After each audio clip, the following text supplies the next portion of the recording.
fire me or kiss me, but stop pretending you don't feel this too. Her board forced her to hire a bodyguard. Then they gave her an ultimatum that would cost her everything.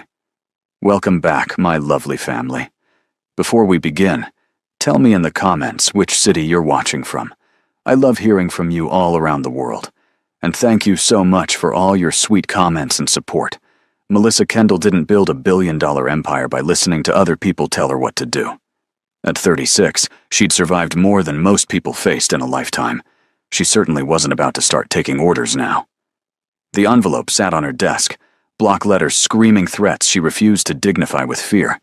Richard Horvath, disgraced former executive with a grudge and far too much time on his hands.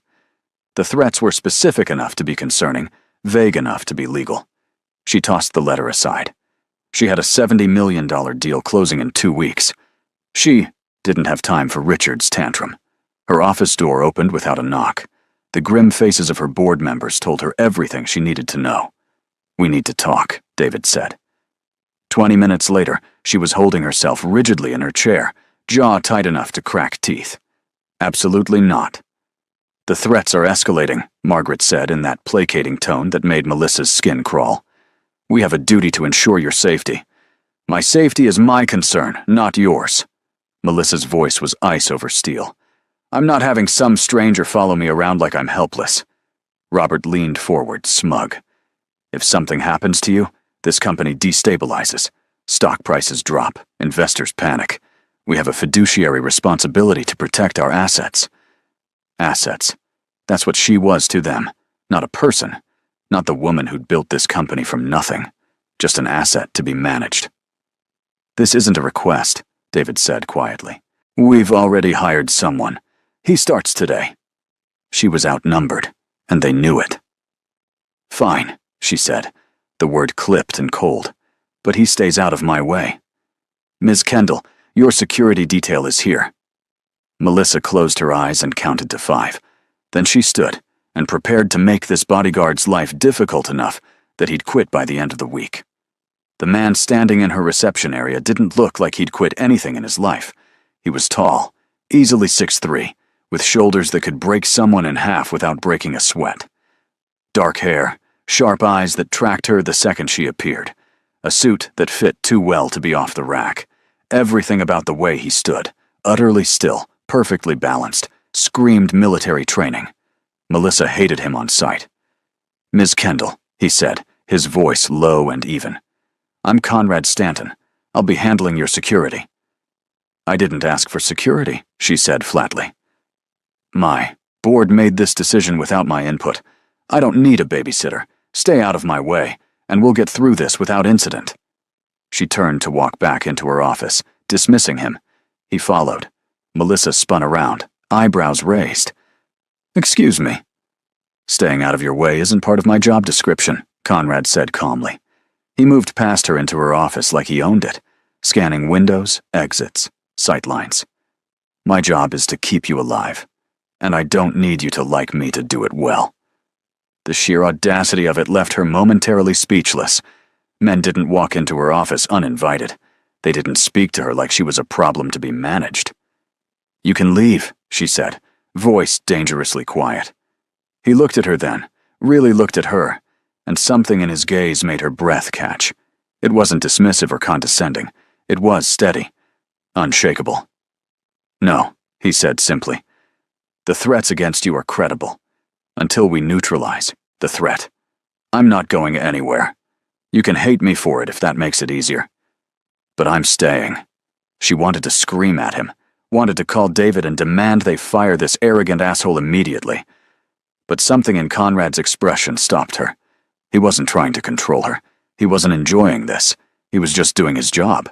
And somehow, that made it worse. "Fine," she bit out.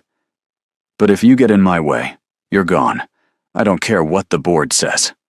Conrad's expression didn't change. "Understood." She watched him take up a position near the door, hands loosely clasped, posture relaxed, but ready. He wasn't looking at her anymore. He was watching the hallway, the windows, the world beyond her office, protecting her. Melissa sat down and went back to work. She didn't need protection. She'd survived without anyone's help. But when she glanced up at Conrad's silhouette against the window, solid, unyielding, something whispered that maybe she'd been surviving alone for too long. She shoved the thought away. By the end of the first week, Conrad was everywhere. Every meeting, every hallway, every elevator ride. He didn't speak unless spoken to, didn't intrude on conversations, but his presence was a constant weight pressing against her awareness. She couldn't escape him. And worse, she couldn't rattle him. She tried to lose him. Day 2. Back-to-back meetings across 3 buildings. He kept up. Day 3. The gym at 5 a.m. He was already there, with her coffee. By day 5, she stopped trying to escape him and started pretending he didn't exist. It was harder than it should have been. "Ms. Kendall, the contract revisions are ready for your review," her assistant said, as Melissa slid into the back of her car. Conrad was already in the front passenger seat, scanning the street before the driver pulled into traffic. Melissa pulled out her tablet, determined to focus, but her gaze kept drifting to the back of Conrad's head, to the way his shoulders filled the seat, to the subtle way he tracked every car that got too close. It was unnerving, not because he was threatening, but because he was so thoroughly, maddeningly competent. The car slowed at a red light. Conrad's hand moved to his waistband, his body tense. "What is it?" "Silver sedan, 2 cars back, following us." Ice slid down Melissa's spine. Conrad directed the driver through side streets until the sedan disappeared. Only then did his posture ease. "False alarm?" Melissa asked. "Maybe," Conrad said, meeting her eyes. "Or they realized we spotted them." The rest of the ride passed in tense silence. When they finally reached her building, Conrad got out first, scanning the area before opening her door. His hand hovered near her elbow as she stepped out, not touching, but close enough that she felt the heat of him. "I'm fine," she said, more sharply than she intended. "No," Conrad replied. He didn't move. Melissa looked up at him, frustrated and unsettled, and suddenly, inexplicably aware of how close he was standing. His eyes were looking at her, like she was something precious that might shatter. She turned away and walked into her building, hating the way her pulse was racing for reasons that had nothing to do with fear. That night, Melissa worked late on purpose.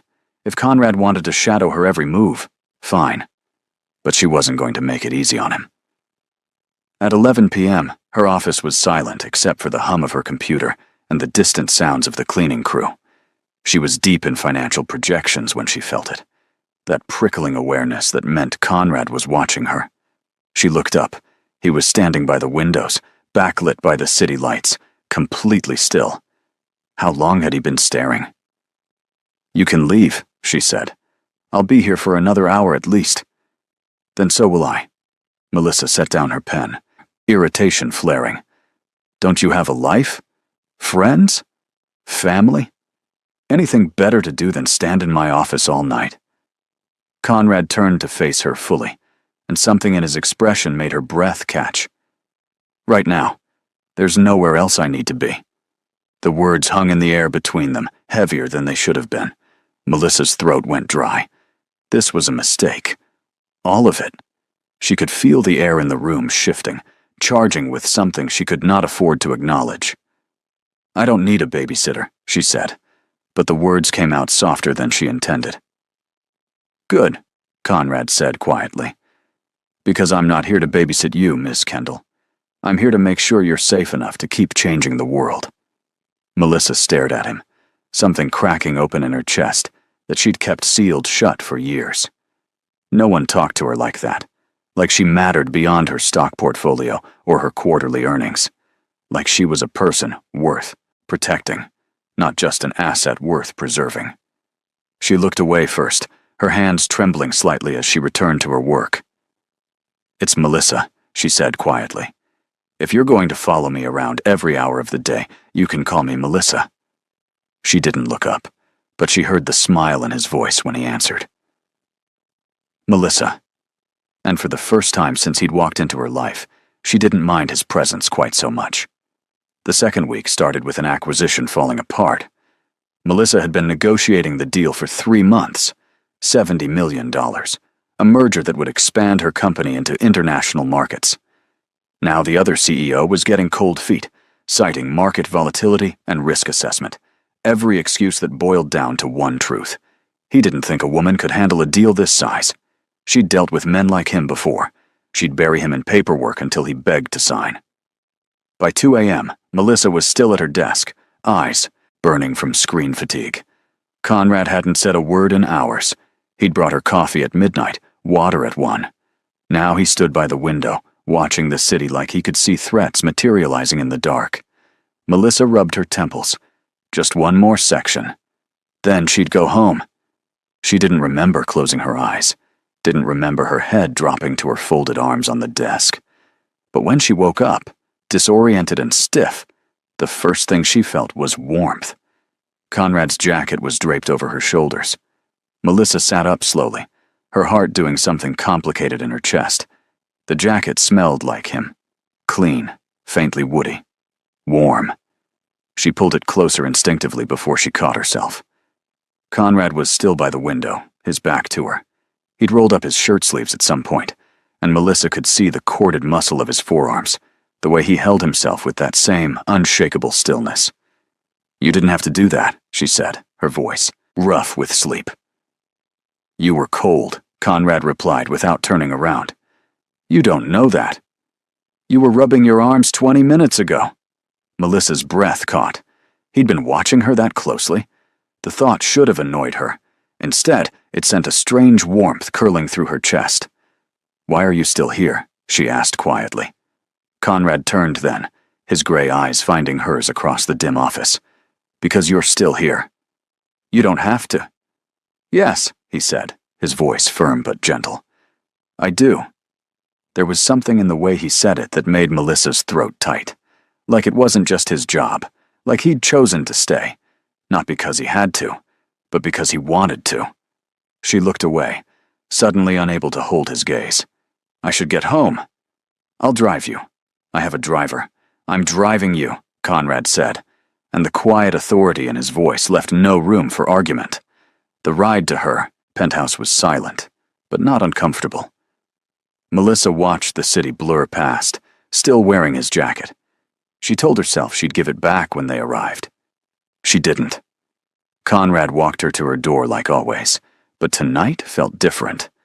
The air between them was charged, something unspoken pressing against their carefully professional relationship.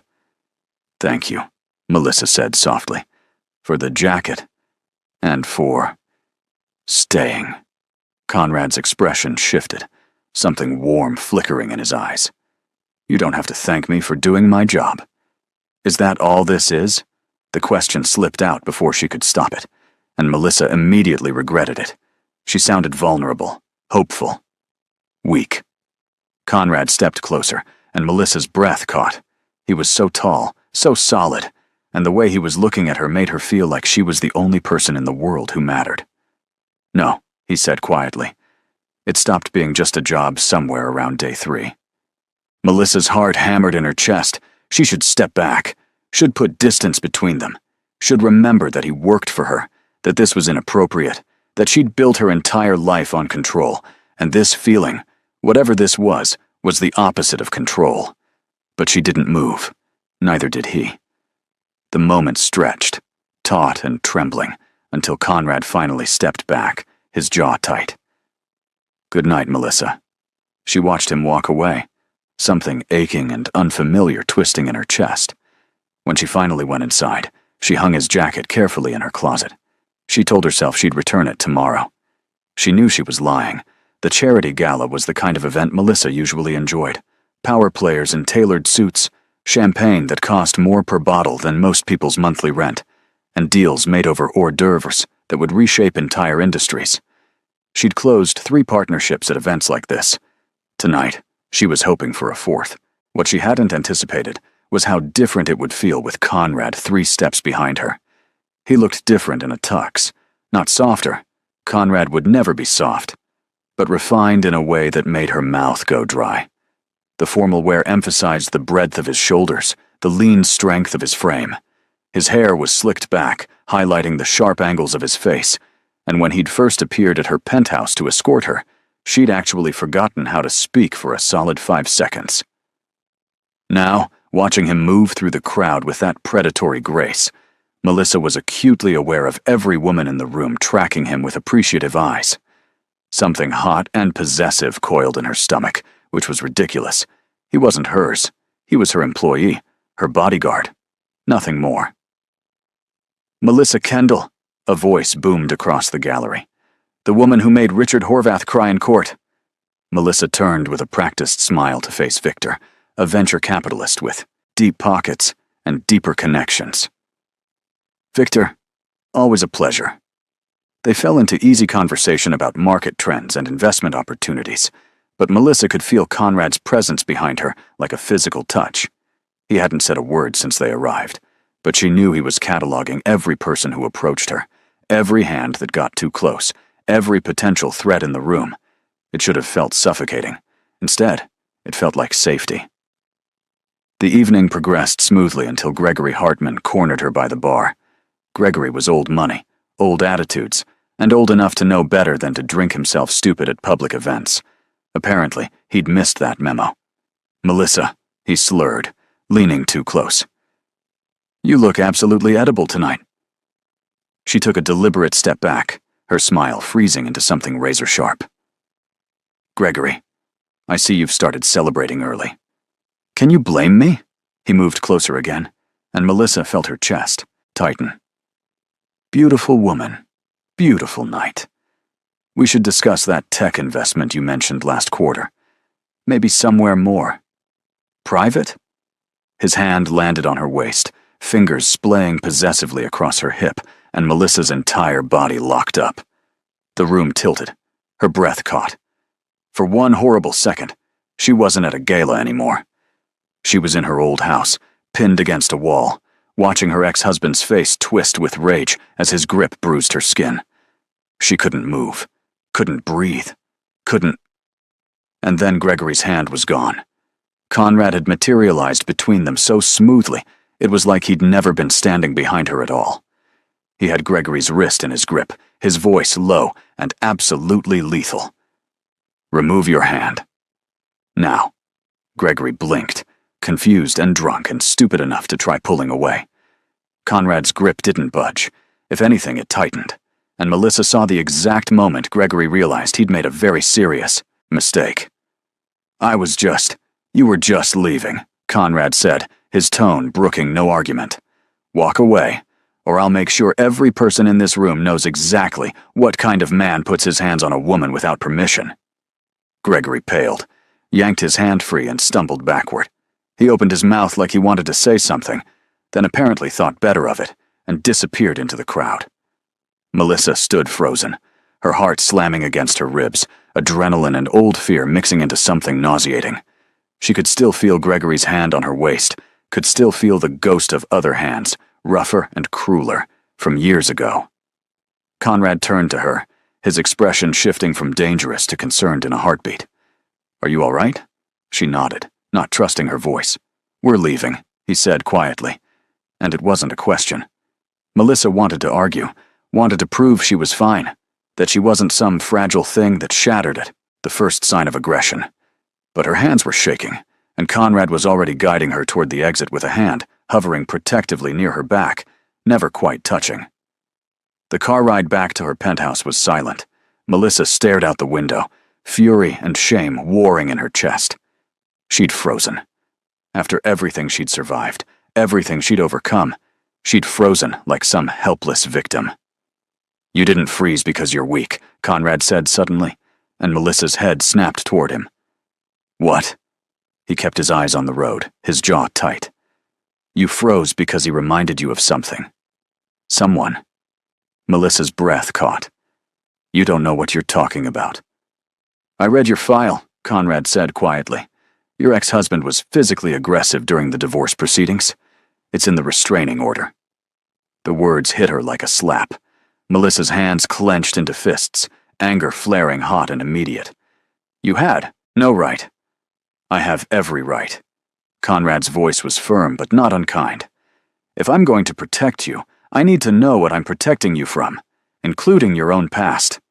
That's not..." Melissa's voice cracked, and she hated herself for it. That's not part of your job." "Yes," Conrad said, finally looking at her as they pulled up to her building. "It is." The vulnerability in his eyes undid her. This wasn't about protocol or professional boundaries. This was about him genuinely caring whether she felt safe, whether she was okay. And God help her, she didn't know how to handle that. "I'm fine," she said, but the words came out hollow. Conrad studied her for a long moment, then nodded slowly. "All right." He walked her to her door like always, but tonight the silence between them felt heavier. When they reached her penthouse, Melissa turned to thank him, to say something that would restore the careful distance they'd been maintaining. Instead, she found herself staring at his chest, her voice small. "I hate that I froze." "You survived," Conrad said softly. "That's all that matters." "I should have. You should have nothing." He stepped closer, and Melissa's breath caught. "You are the strongest person I've ever met. One moment of hesitation doesn't change that." Melissa looked up at him, something cracking open in her chest. No one had ever said anything like that to her. Not her ex, not her board, not anyone. "Thank you," she whispered. Conrad's expression softened. "Anytime." He left, and Melissa stood in her doorway for a long time after he was gone, trying to understand why his absence felt like losing something vital. 2 months into having Conrad shadow her every move, Melissa had developed a routine. She knew when he took his coffee breaks, knew the exact cadence of his footsteps in the hallway outside her office, knew the way his expression shifted when he was assessing a threat versus when he was just watching her work. She knew him, and that was terrifying. Tonight, she was alone in her penthouse, Conrad having finally agreed to go home after she'd all but ordered him out. The acquisition deal had closed successfully. Her stock prices were climbing, and for the first time in months, she felt like she could breathe without the weight of impending disaster pressing down on her shoulders. She'd just gotten out of the shower when she heard it. A crash from the living room. Melissa's heart stopped. Every instinct screamed at her to hide, to run, to do something. But her body wouldn't cooperate. She stood frozen in her bedroom doorway, terror flooding her veins like ice water. Another sound, closer this time. Her hands shook as she grabbed her phone and dialed the one number she'd memorized without meaning to. Conrad answered on the first ring. "Melissa, there's someone in my apartment," she whispered, hating how small her voice sounded. "I'm 2 minutes away. Lock your bedroom door. Stay on the line with me." She stumbled to the door, twisted the lock with trembling fingers, and pressed her back against it. "Conrad, I'm almost there. You're going to be fine." She heard more sounds from the living room. Footsteps. Something breaking. Oh God, someone was actually in her apartment, and she was alone. And, "Melissa!" Conrad's voice cut through her panic. "Breathe. In for 4, out for 4. With me." She tried. Failed. Tried again. "That's it. Keep breathing. I'm in the building. 30 seconds. Melissa squeezed her eyes shut, counting seconds, trying not to imagine what was happening on the other side of her bedroom door. She heard the distinct sound of her front door slamming open, heard Conrad's voice sharp and commanding. "Clear!" More sounds. Movement. Her heart was slamming so hard she thought she might pass out. Then Conrad's voice, right outside her door. "Melissa, it's me. You're safe. Open the door." Her hand shook so badly she could barely turn the lock. The second the door opened, she saw him, alert and ready, eyes blazing, whole body coiled for action. He did a quick visual sweep of her, checking for injuries, then stepped into the room. "Building settling," he said quietly. "Knocked a picture frame off your shelf. No one's here. No one's getting in." Melissa stared at him, adrenaline still screaming through her system, and felt the last threads of her control snap. She couldn't breathe. The air wouldn't come. Her chest was too tight, her vision tunneling, and she was going to die right here in her bedroom because her brain couldn't tell the difference between a picture frame falling and actual danger. "Melissa," Conrad's voice was calm, grounding. "You're having a panic attack. You're safe. I'm here." She shook her head, gasping, her whole body trembling. I can I touch you?" She nodded desperately, and Conrad closed the distance between them in 2 strides. He pulled her against his chest, one hand cradling the back of her head, the other wrapped firmly around her shoulders. He was solid. Warm. Real. "You're safe," he murmured into her hair. "I've got you. I'm not going anywhere." Melissa broke. Years of holding herself together, of being strong and untouchable and perfect, shattered like glass. She sobbed into his chest, great heaving gasps that tore out of her throat, and he just held her. Didn't tell her to stop. Didn't tell her she was being dramatic. Just stood there like an anchor in a storm and let her fall apart. When the tears finally slowed, when her breathing evened out into shaky inhales, she became acutely aware of where she was. Pressed against Conrad's chest, his arms around her, his chin resting on top of her head. She should pull away. Should apologize for the wet spot she'd left on his shirt. But she didn't want to move. "I'm sorry," she whispered. That was unprofessional. Conrad pulled back just enough to look at her, his gray eyes intense. "You're human, Melissa. There's nothing unprofessional about that." She laughed, but it came out watery. "I'm supposed to be stronger than this." "You are strong," he said firmly. "But strong doesn't mean unbreakable. It means getting back up after you fall. And you always get back up." Melissa stared at him, something shifting deep in her chest. When was the last time someone had seen her like this, messy and scared and vulnerable, and hadn't tried to use it against her? "Stay," she said before she could overthink it. "Please. Just for tonight." Conrad's expression softened. "I'll be right outside your door. If you need anything." "No." She gripped his shirt, suddenly desperate. "Stay here, in my room. I can't be alone right now." She watched. Him war with himself. Professionalism battling against something else. Finally, he nodded. "Okay." Melissa changed in her bathroom, trading her robe for sleep shorts and a t-shirt, trying to ignore how aware she was of Conrad on the other side of the door. When she emerged, he'd taken off his jacket and shoulder holster, setting them carefully on her dresser. He settled into the armchair by her window, looking alert despite the late hour. "You should sleep," he said quietly. Melissa climbed into bed, pulling the covers up to her chin. She felt like a child, but she didn't care. "Will you be here when I wake up?" "Yes." "Promise?" Conrad's expression gentled. "I promise." She closed her eyes, and for the first time in years, she felt safe enough to let go. As sleep pulled her under, her last conscious thought was that Conrad Stanton had become the most dangerous man in her life, not because he could hurt her, but because she was terrified of what would happen if he ever left. Conrad was still there when she woke up. Melissa opened her eyes to find him exactly where he'd been last night, sitting in the armchair by her window. His head was tilted back, eyes closed, but she knew he wasn't really asleep. Men like Conrad didn't sleep deeply. They rested with one eye open, ready to move at the first sign of danger. Morning light slanted across his face, highlighting the strong line of his jaw, the faint stubble he hadn't had time to shave. He looked younger like this, less like the unshakable bodyguard, and more like a man. A man she was growing far too attached to. "You're staring," he said, without opening his eyes, and Melissa felt heat flood her cheeks. "You promised you'd be here," she said, instead of apologizing.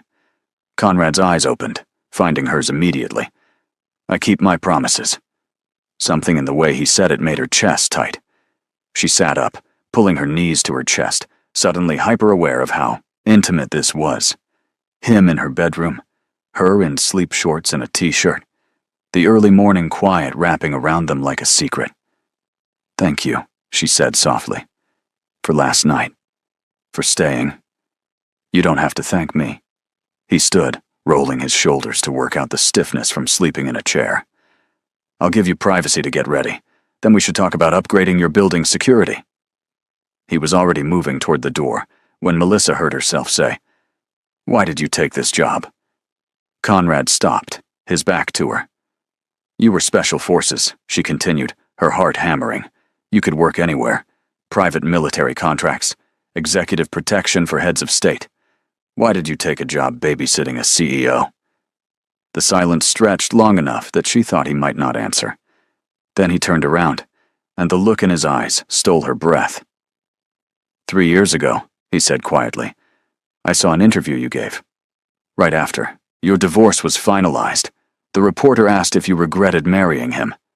Melissa remembered that interview, remembered sitting in that studio, raw and exhausted, forcing herself to be strong when all she wanted was to scream.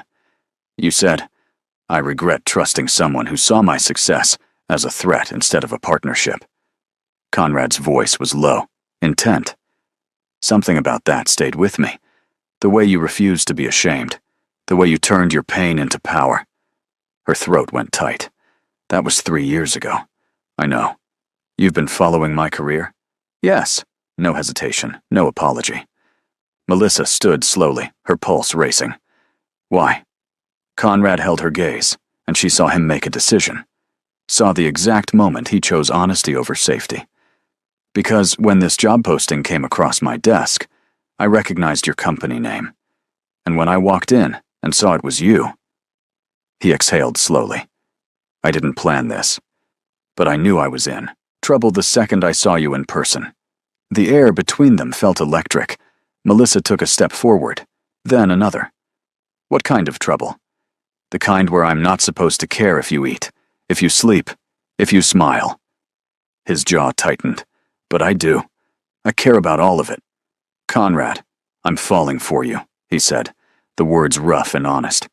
I've been falling since the moment you told me to stay out of your way, and I knew I'd follow you anywhere. Melissa's breath caught. No one had ever looked at her the way he was looking at her now, like she was brave and brilliant and worth protecting, not because she was an asset, but because she was herself.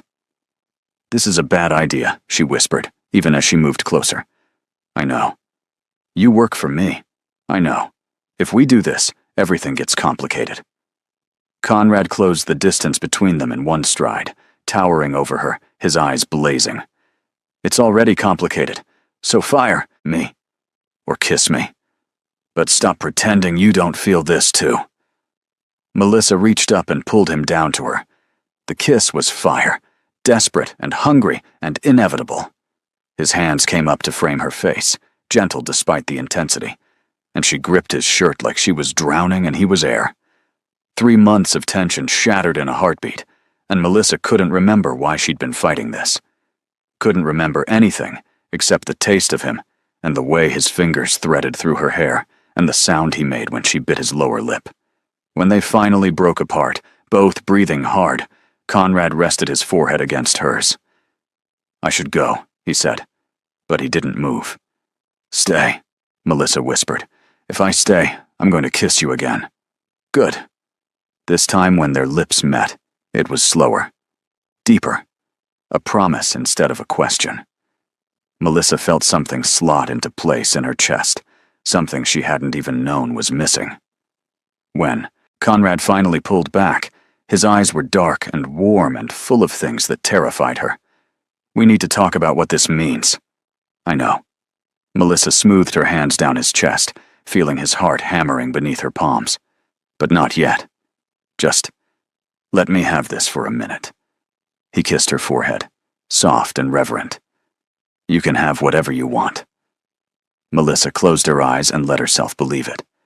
Just for a moment, she let herself imagine a world where she could have both, the empire she'd built and the man who made her feel whole. She should have known better than to believe in fairy tales. Melissa woke up in Conrad's arms for the first time, and for approximately 10 perfect seconds, everything felt right. His chest was warm against her back, his arm draped protectively across her waist. Sunlight streamed through her bedroom windows, painting everything gold. She could feel his steady breathing, could smell the faint scent of his cologne mixed with something uniquely him. For 10 seconds, she let herself exist in this moment, where she was just a woman waking up next to the man she was falling for. Then her phone rang. Melissa grabbed it off the nightstand, frowning at the unknown number. Hello? Ms. Kendall, this is Andrea from your PR team. We have a situation. Ice flooded Melissa's veins. Behind her, Conrad was already awake, already alert. What kind of situation? There's a photo circulating online. You and your bodyguard at the charity gala last week. The angle is compromising. Melissa's stomach dropped. Send it to me. The photo loaded on her screen, and her breath caught. It was from after Conrad had intervened with Gregory, when they'd been leaving the gala. Conrad's hand was on her lower back, his body angled protectively toward hers, and the way he was looking down at her was unmistakably intimate. The caption read, "Billionaire CEO Melissa Kendall gets cozy with her bodyguard. Mixing business with pleasure?" "Shit," Melissa whispered. Conrad sat up, reading over her shoulder. His expression went carefully blank. "I'll handle this." "How?" Melissa's mind was already racing through damage control scenarios. "The photo's already viral. My board is going to—" Her phone rang again. David Flay's name flashed on the screen. "Emergency board meeting in 1 hour," he said without preamble. "This is a problem, Melissa." The meeting was exactly as brutal as she'd expected. Melissa sat at the head of the conference table, Conrad conspicuously absent, per David's pointed request that they speak, without distractions. Every board member looked somewhere between concerned and furious. Robert Halverson looked downright gleeful. "This is a liability nightmare," Margaret said, sliding a tablet across the table. On it, the photo had been picked up by 3 major financial news outlets. "Your personal life is affecting the company's reputation." "My personal life is my business," Melissa said coldly. "Not when it involves an employee," Robert interjected. "Not when it creates a hostile work environment. Not when it makes you look unprofessional to our investors. I haven't done anything unprofessional. That photo suggests otherwise." Robert leaned back in his chair, smug satisfaction radiating from him. "You're emotionally compromised. Your judgment is clouded, and frankly, having your bodyguard as your companion raises serious questions about his ability to do his job objectively." Melissa's hands clenched into fists beneath the table. "Conrad has done his job flawlessly." "Has he?" Margaret's voice was gentler, but no less pointed. "Because from where we're sitting, it looks like he's been protecting his own interests rather than yours. That's not fair." "Fair or not, it's the perception," David said quietly. "And perception matters, Melissa. You know this. We have a major merger on the horizon. Our stock prices are finally stable. We cannot afford a scandal right now." Melissa felt the walls closing in. "What are you suggesting?" "Fire him," Robert said flatly. "Immediately. Issue a statement that the photo was taken out of context, and that you've severed the professional relationship to maintain appropriate boundaries." "No." "It's not a suggestion," Robert said. "It's a requirement.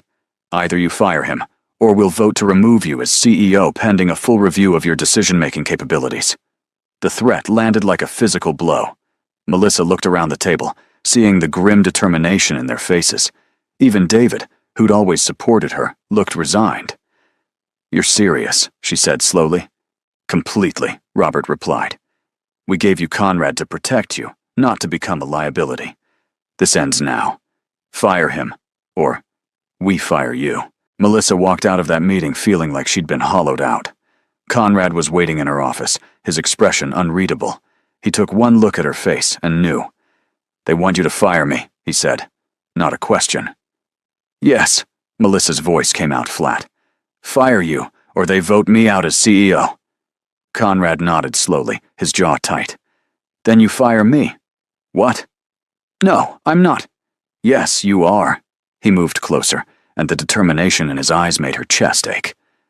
"You've worked too hard to lose this because of me. I won't be the reason your empire falls. It's not just about the company." "Yes, it is." His voice was firm but not unkind. "This company is your life's work. You built it from nothing while your ex-husband tried to destroy you. You fought for every dollar, every contract, every piece of success. I won't let you throw that away." Melissa felt tears burning behind her eyes. "What if I don't care about the company if you're not here?" Conrad's expression cracked, just for a second, showing the pain underneath. "You do care. And you should. You're Melissa Kendall. You don't back down. You don't let anyone tell you what you can or cannot have. Then why are you telling me I can't have you? I'm not. He reached up, cupping her face gently. I'm telling you to fight, like you always do. But right now, you need to fight for your company. I'll be here when you're ready. But you need to do this first. Conrad. Fire me, Melissa. His thumb brushed away a tear she hadn't realized had fallen. Let me make this easy for you. She wanted to argue, wanted to tell him that she'd burn the whole company down before she let them dictate her personal life. But the weight of everything she'd built pressed down on her shoulders, and she knew. God, she hated that she knew. He was right. I can't do this, she whispered.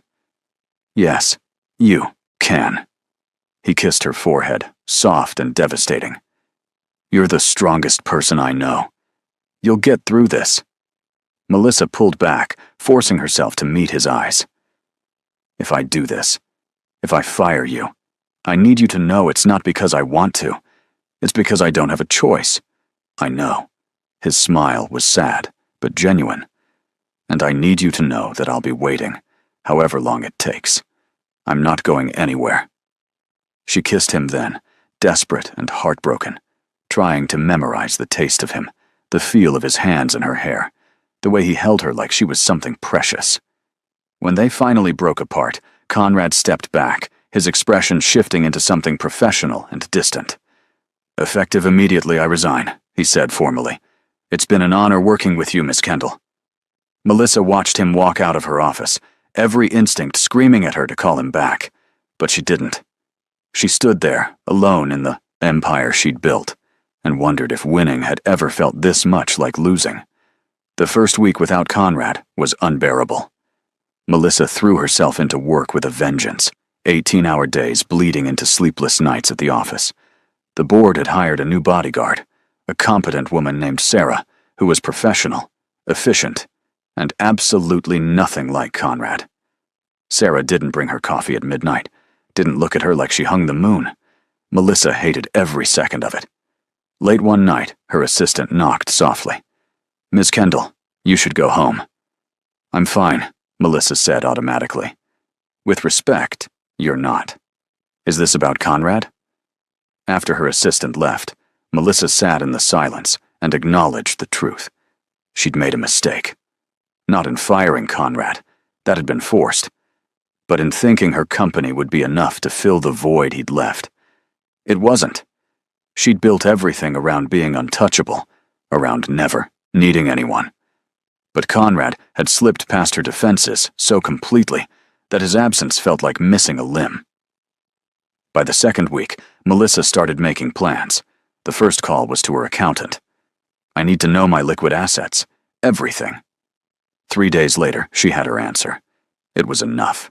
The next call was to her lawyer. I want to buy out my board, every single member. Melissa, that's going to cost you everything. I know exactly what it's going to cost. Can it be done? Legally, yes. Financially. You'll have to leverage almost everything you own. Then do it. The next 3 months were brutal. Melissa liquidated assets, cashed out accounts, took loans that made her advisors pale. She lost weight, lost sleep, lost contact with everyone except her lawyers and accountant. Stock prices fluctuated wildly. Industry publications questioned whether she'd lost her mind. Melissa didn't care. Every board member who pushed back got crushed.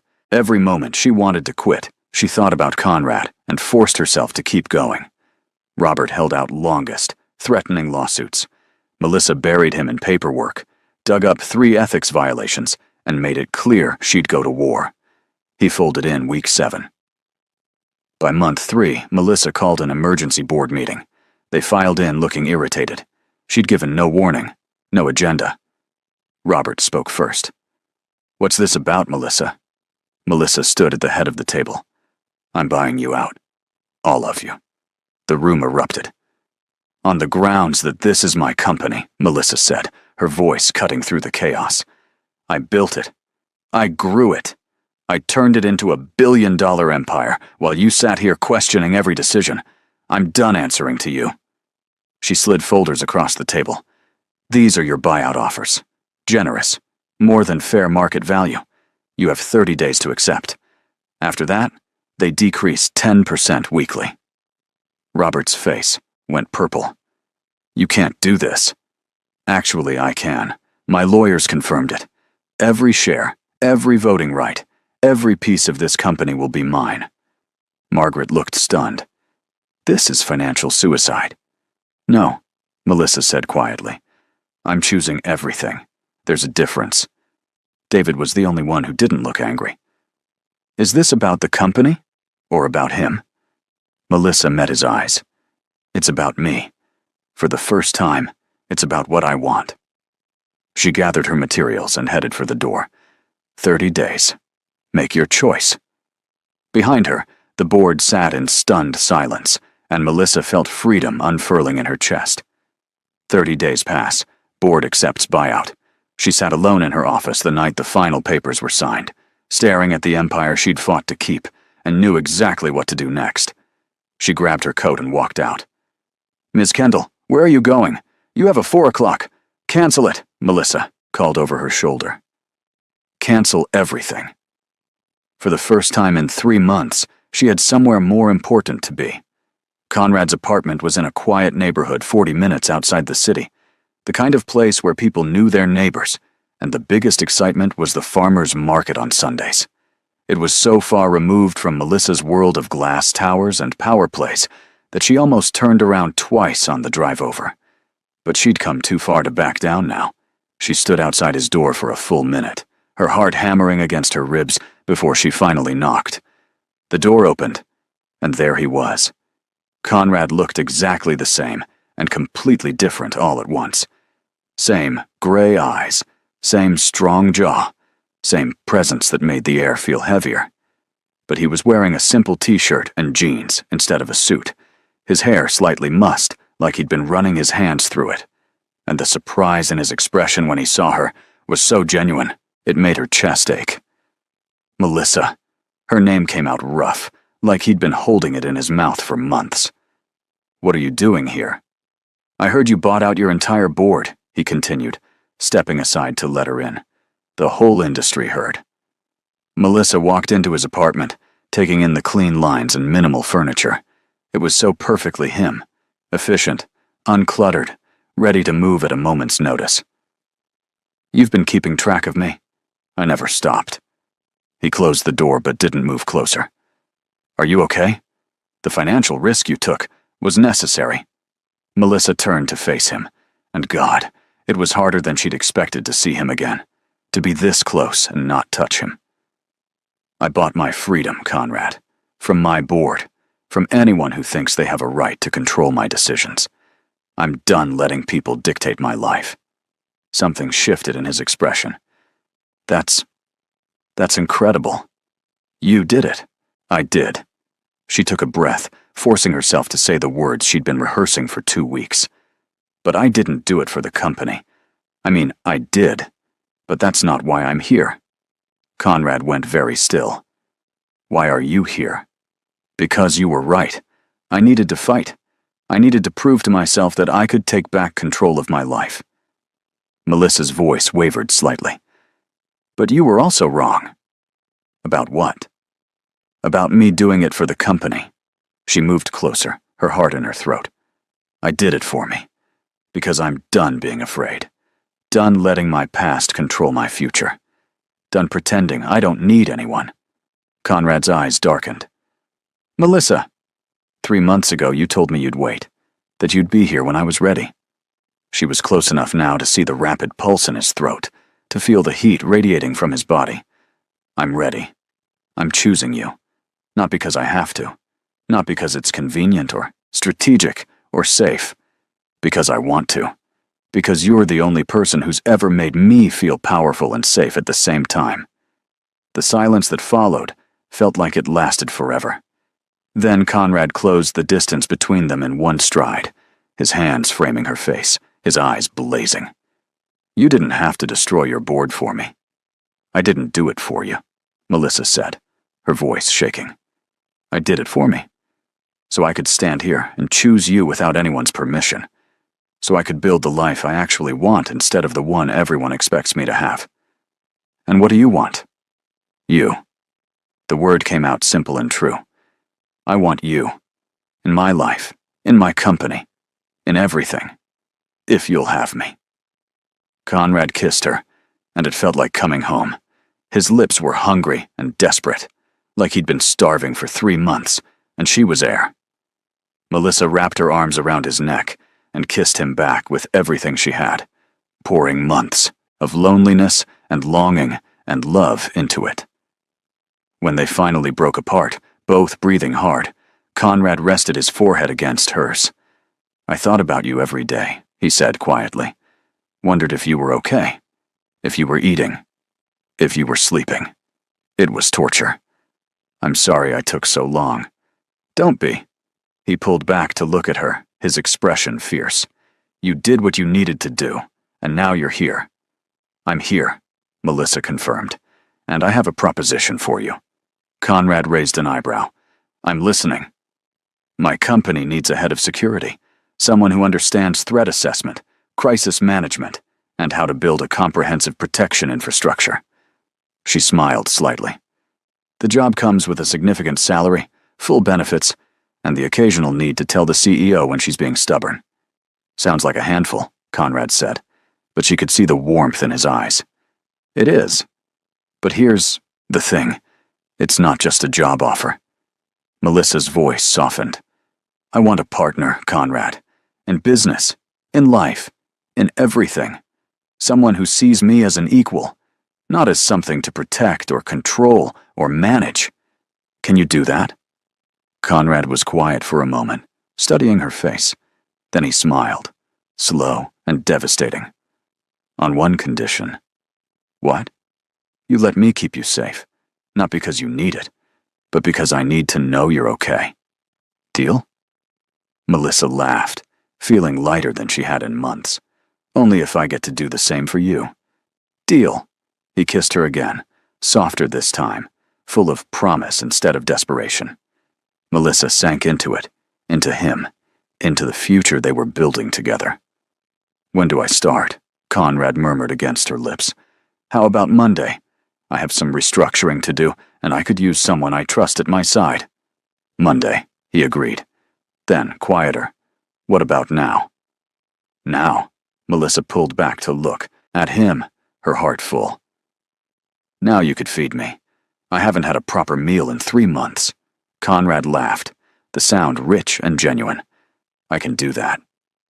6 months later, Melissa stood in her newly renovated office, the one with Conrad's desk positioned near the windows where he could see anyone approaching, and marveled at how much had changed.